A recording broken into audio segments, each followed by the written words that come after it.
Train যাত্রা সর্বদাই অসাধারণ কিছু অভিজ্ঞতা নিয়ে আসে। মাঠ ঘাট নদী নালার মধ্যে দিয়ে যখন একটি ট্রেন ছুটে চলে তখন কতই না মনোরম দৃশ্য আমাদের চোখে পড়ে।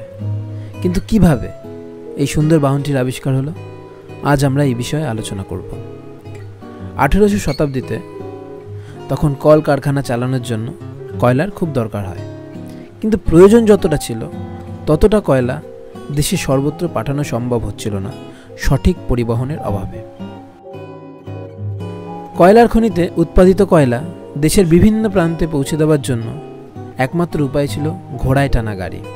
কিন্তু স্বভাবতই একটি প্রাণীর পক্ষে এত ওজন বহন করা কষ্টদায়ক ব্যাপার ছিল।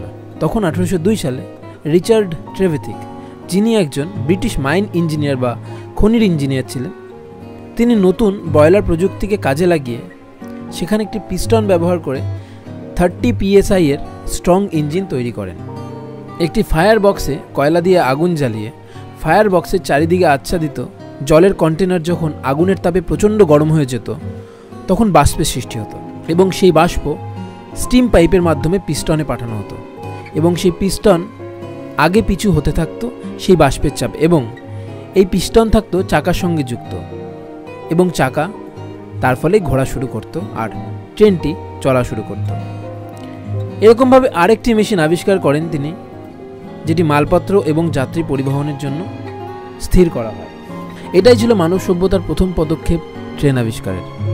রিচার্ডের লোকোমোটিভ তার পরীক্ষামূলক যাত্রায় 9.75 মাইল যাত্রা করে 10 টনের লোহা বহন করে নিয়ে। লোকোমোটিভ এতটাই ভারী ছিল যে কাস্ট আয়রনের যে ট্র্যাকগুলি ছিল সেগুলি ভেঙে যায়, যেটা আবিষ্কারের প্রতি সন্দেহ চিহ্ন তোলে। তারপর কেটে যায় 20 বছর এবং এই 20 বছর ধরে বিভিন্ন বিজ্ঞানী এই রেলের ডেভেলপমেন্টের কাজে লেগে থাকে। ঠিক তখনই আগমন ঘটল জর্জ স্টিফেনসনের। জর্জ দেখলেন লোকোমোটিভ চলার জন্য যথেষ্ট শক্তি উৎপাদন করতে পারছে না।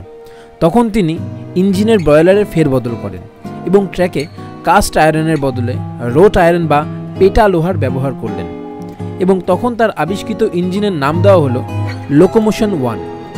1825 সালে লোকোমোশন নাম্বার 1 ডার্লিংটন থেকে স্টকটন এ যাত্রা করে এবং 450 যাত্রী নিয়ে যাত্রা করে। এটিই ছিল বিশ্বের প্রথম যাত্রীবাহী ট্রেন যাত্রা। এটিই তাকে রেলের জনক হিসাবে খ্যাতি দান করে।